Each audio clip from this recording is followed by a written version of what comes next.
بسم الله الرحمن الرحيم الحمد لله رب العالمين والصلاة والسلام على سيد المرسلين محمد وعلى آله وأصحابه وزوجاته وذرياته ومن تبعهم بإحسان إلى يوم الدين وبعد. مشاہدین اعظام، السلام علیکم ورحمۃ اللہ وبرکاتہ. ہم بات کر رہے تھے کہ عرب کے لوگ حج کے مہینوں میں عمرہ کرنے کو بہت زیادہ ناپسند کرتے تھے. یہاں ایک لفظ آیا ہے کہ اذا برأ الدبر وعفى الأثر، اس کو ایسے ہی پڑھا جائے گا، اذا برأ الدبر وعفى الأثر. تو اس کا ایک معنی تو یہ ہے کہ جب اونٹ کی پیٹھ سستا لے اور اس پر خوب بال آ جائیں. دوسرا معنی یہ ہے کہ زخم بھر جائے. الدبر زخم کو کہتے ہیں جب زخم بھر جائے، وعفى الأثر اور نشانات مٹ جائیں. اونٹ کی پیٹھ پر لکڑی رکھی جاتی، پالان رکھے جاتے ہیں، کافی لمبا سفر ہوتا ہے، تو لمبے سفر کی وجہ سے ایسے ایسے کرتے کرتے کرتے اس پہ گھاؤ ہو جاتے تھے، بال کٹ جاتے تھے، چمڑا کٹ جاتا تھا. اس کے بعد میں یہاں پر جو حضرت طارق بن شہاب کی روایت ہے، جو ابو موسیٰ سے روایت کرتے ہیں، کہتے ہیں کہ میں نبی صلی اللہ علیہ وسلم کے پاس آیا. یہ حجۃ الوداع کے موقع پر ہے، یمن سے یہ آئے تھے. تو آپ نے مجھ کو عمرہ کے بعد احرام کھولنے کا حکم دیا تھا. فَأَمَرَهُ بِالْحِلِّ، یعنی عمرہ کر لینے کے بعد میں حلال ہونے کا حکم دیا تھا. عن حفصہ زوج النبی صلی اللہ علیہ وسلم، حضرت حفصہ جو نبی صلی اللہ علیہ وسلم کی بیوی ہیں، روایت کرتی ہیں کہ انہوں نے رسول صلی اللہ علیہ وسلم سے دریافت کیا، اے اللہ کے رسول، کیا بات ہے؟ اور لوگ تو عمرہ کر کے حلال ہو گئے لیکن آپ حلال نہیں ہوئے. رسول اکرم نے کہا، میں نے اپنے سر کی تلبیت کی ہے. تلبیت کے معنی ہوتے ہیں بالوں کو جمع لینا، کسی لیسدار چیز سے، گوند سے یا اور کوئی چیز ہو، ختمی وغیرہ. اور اپنے ساتھ قربانی کے جانور لایا ہوں، اس لیے میں قربانی کرنے سے پہلے احرام نہیں کھول سکتا اور حلال نہیں ہو سکتا. نصر بن عمران دبوئی یہ روایت کرتے ہیں، کہتے ہیں کہ میں نے حج اور عمرہ کا ایک ساتھ احرام باندھا، یعنی میں نے حج تمتع کا ارادہ کیا. کچھ لوگوں نے منع کیا، اس لیے میں نے ابن عباس سے اس کے متعلق فتویٰ پوچھا اور جا کر کے دریافت کیا. انہوں نے تمتع کرنے کے لیے کہا اور اس کی اجازت دی. پھر میں نے ایک شخص کو دیکھا، یعنی خواب میں، کہ مجھ سے کہہ رہا ہے حج بھی مبرور ہو اور عمرہ بھی مقبول ہوا، یعنی تمہارا حج اور عمرہ دونوں مقبول ہے. انہوں نے اسے خواب میں دیکھا. یہ کہتے ہیں، یعنی نصر بن عمران زبوئی کہتے ہیں، میں نے یہ خواب جا کر کے ابن عباس کو بتایا تو انہوں نے کہا یہ نبی صلی اللہ علیہ وسلم کی سنت ہے. پھر انہوں نے کہا میرے یہاں تم رہو، میرے یہاں ٹھہرو، میں اپنے پاس سے تمہارے لیے کچھ مقرر کر کے دیا کروں گا. یہاں کہتے ہیں کہ میں نے پوچھا، یعنی ابو جمرہ سے پوچھا، شعبہ کہتے ہیں کہ ابن عباس نے ایسا کیوں کہا تھا، یعنی مال کس بات پر دینے کے لیے کہا تھا کہ میں تم کو کچھ مال دوں گا. تو انہوں نے کہا کہ اس خواب کی وجہ سے جو میں نے دیکھا تھا، خواب انہوں نے جیسے بتایا ویسے ہی انہوں نے خواب بھی دیکھا، تو اس خوشی میں انہوں نے سوچا کہ ہم ان کو کچھ مال دیں گے. ابو شہاب کہتے ہیں کہ میں تمتع کی نیت سے عمرہ کا احرام باندھ کے یوم ترویہ سے 3 دن پہلے مکہ پہنچ گیا. اس پر مکہ کے کچھ لوگوں نے کہا اب تمہارا حج مکی ہوگا۔ میں عطا بن ابی رباح کی خدمت میں گیا یہی پوچھنے کے لیے کہ یہ لوگ ایسا کہہ رہے ہیں تو کیا معاملہ ہے؟ انہوں نے کہا کہ مجھ سے جابر بن عبداللہ نے بیان کیا کہ انہوں نے رسول صلی اللہ علیہ وسلم کے ساتھ حج کیا تھا، جس میں آپ صلی اللہ علیہ وسلم اپنے ساتھ قربانی کے اونٹ لائے تھے۔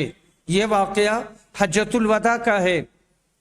صحابہ نے صرف مفرد حج کا احرام باندھا تھا، لیکن آپ نے ان سے کہا کہ عمرہ کا احرام باندھ لو اور بیت اللہ کے طواف اور صفا و مروہ کی سعی کے بعد احرام کھول ڈالو اور بال ترشوا لو۔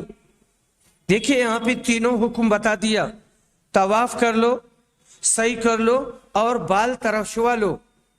یوم ترویہ تک برابر اسی طرح حلال رہو، پھر یوم ترویہ یعنی 8 ذی الحجہ میں مکہ سے حج کا احرام باندھو، اور اس طرح حج مفرد کو جس کی تم نے پہلے نیت کی تھی اب اسے تمتع بنا لو۔ صحابہ نے عرض کیا کہ ہم اسے تمتع کیسے بنا لے، ہم تو حج کا احرام باندھ چکے ہیں۔ اس پر آپ صلی اللہ علیہ وسلم نے فرمایا کہ جس طرح میں کہہ رہا ہوں ویسے ہی کرو، اگر میرے ساتھ حدی نہ ہوتی تو خود میں بھی اسی طرح کرتا جس طرح تم سے کہہ رہا ہوں، لیکن میں کیا کروں، اب میرے لیے کوئی چیز اس وقت تک حلال نہیں ہو سکتی جب تک میرے قربانی کے جانوروں کی قربانی نہ ہو جائے۔ چنانچہ صحابہ نے آپ کے حکم کی تعمیل کی۔ اس کے بعد میں سعید بن مسیب کی روایت ہے، وہ کہتے ہیں کہ علی اور عثمان آئے، یہ جگہ کا نام ہے جو مکہ سے قریب ہے، تو ان میں باہم تمتع کے سلسلے میں اختلاف ہوا۔ حضرت علی نے کہا کہ جس کو رسول صلی اللہ علیہ وسلم نے کیا ہے اس سے آپ کیوں روک رہے ہیں؟ اس پر عثمان رضی اللہ عنہ نے کہا مجھے اپنے حال پر رہنے دو۔ یہ دیکھ کر حضرت علی رضی اللہ عنہ نے حج اور عمرہ دونوں کا احرام باندھ لیا اور دونوں کی نیت کر لی۔ تو یہاں پر جو مسائل آئے وہ یہ کہ حج 3 طرح کا ہوتا ہے، حج تمتع، حج قران اور حج افراد۔ اور جو افراد بھی کہتے، مفرد بھی کہتے، اور جو آدمی حج افراد کر رہا ہوتا ہے اس کو مفرد کہتے، اور جو آدمی حج قران کہتا ہے اسے قارن کہتے، اور جو حج تمتع کرتا اسے متمتع کہتے ہیں۔ باب من لب بالحج وسما، آدمی نے حج کا تلبیہ پکارا اور اس کا نام لیا۔ یہاں پر حضرت جابر کی روایت ہے، وہ کہتے ہیں کہ ہم رسول صلی اللہ علیہ وسلم کے ساتھ آئے، ہم لوگ لبیک بالحج کہہ رہے تھے، رسول صلی اللہ علیہ وسلم نے ہمیں حکم دیا اور ہم نے حج کو فرض کر دیا اور اس کی جگہ پر لبیک عمرتن کہنے لگے، تو اس میں کوئی حرج کی بات نہیں ہے، اس کو حج کو فرض کیا جا سکتا ہے، فرض کر کے اس کی جگہ پر عمرہ کرنا، اور عمرہ کرنے کے بعد میں پھر یوم الترویہ کو حج کا احرام باندھ کر کے مینا جانا۔ باب التمتع علی عہد النبی صلی اللہ علیہ وسلم، نبی اکرم صلی اللہ علیہ وسلم کے زمانے میں حج تمتع کرنا۔ عمران بن حسین یہ روایت کرتے ہیں، کہتے ہیں کہ رسول صلی اللہ علیہ وسلم کے زمانہ میں ہم نے حج تمتع کیا تھا اور خود قرآن میں تمتع کا حکم نازل ہوا ہے۔ اب ایک شخص نے اپنی رائے سے جو بات چاہی وہ کہہ دی۔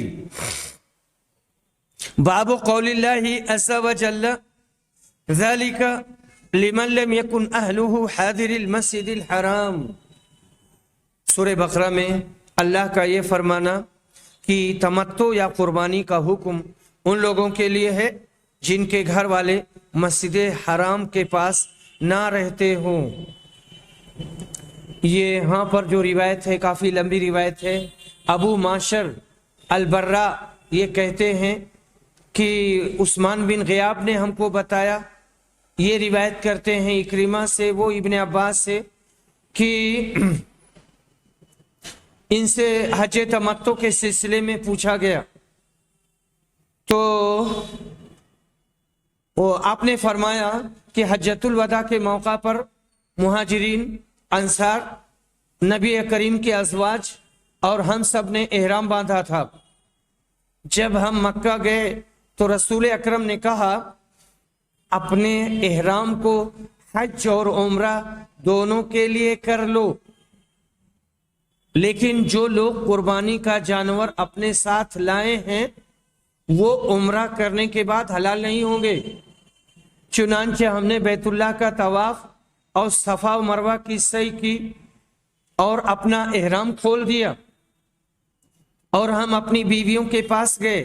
یہاں پر بھی یہ مسئلہ سمجھتے ہوئے چلیں، چونکہ مخاطب سمجھتا تھا اس لیے اس سعی کے بعد حلق یا قصر کا تذکرہ نہیں کیا گیا ہے۔ اور ہم اپنی بیویوں کے پاس بھی گئے اور سلے ہوئے کپڑے بھی پہنے۔ آپ نے فرمایا تھا کہ جس کے ساتھ قربانی کا جانور ہے وہ اس وقت تک حلال نہیں ہو سکتا جب تک حد اپنی جگہ نہ پہنچے، یعنی قربانی نہ ہو جائے۔ ہمیں جنہوں نے حد ساتھ نہیں لی تھی اور جو قربانی لے کر نہیں گئے تھے، آپ نے 8ویں تاریخ کی شام کو حکم دیا کہ ہم حج کا احرام باندھ لیں۔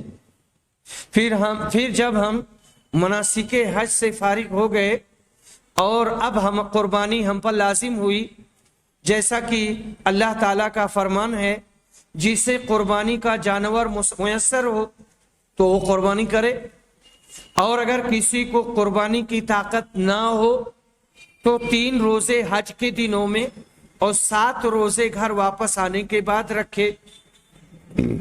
قربانی میں بکری بھی کافی ہے، تو لوگوں نے حج اور عمرہ دونوں عبادتیں ایک ہی سال میں ایک ساتھ ادا کر لی، کیونکہ اللہ تعالیٰ نے خود اپنی کتاب میں یہ حکم نازل کیا تھا اور رسول صلی اللہ علیہ وسلم نے اس پر خود عمل کر کے تمام لوگوں کے لیے جائز قرار دیا تھا۔ البتہ مکہ کے باشندوں کا اس سے استثناء ہے، کیونکہ اللہ تعالیٰ کا فرمان ہے یہ حکم ان لوگوں کے لیے ہے جن کے گھر والے مسجد الحرام کے پاس رہنے والے نہ ہوں، یعنی مسجد الحرام کے پاس نہ رہتے ہوں، ان سے مراد مکہ ہے۔ اور حج کے جن مہینوں کا قرآن میں ذکر ہے وہ شوال، ذی قعدہ اور ذی الحجہ ہیں۔ ان مہینوں میں جو کوئی بھی تمتع کرے وہ یا تو قربانی دے یا اگر یہ طاقت نہ ہو تو روزہ رکھے۔ رفث کا معنی جمع، فحش باتیں اور فسوق، گناہ اور جدال، لوگوں سے جھگڑا کرنے کو کہتے ہیں۔ اور اس کے بعد میں ہمارا جو اگلا مسئلہ ہے وہ ہے مکہ میں داخل ہوتے ہوئے غسل کرنا۔ نافع روایت کرتے ہیں کہ جب عبداللہ بن عمر حرم کی سرحد کے قریب پہنچے، یہاں ادنی الحرم ہے، حرم کے قریب، یہاں مراد ہے حرم کی سرحد کے قریب پہنچے تو تلبیہ کہنا بند کر دیا اور رات ذی طوا میں گزارتے، یعنی تلبیہ کہنا بند کر دیتے، رات ذی طوا میں گزارتے، صبح کی نماز وہیں پڑھتے اور غسل کرتے، پھر مکہ میں داخل ہوتے اور یہ کہتے تھے کہ رسول اکرم صلی اللہ علیہ وسلم ایسے ہی کیا کرتے تھے۔ یہ غسل ہر ایک کے لیے مستحب ہے،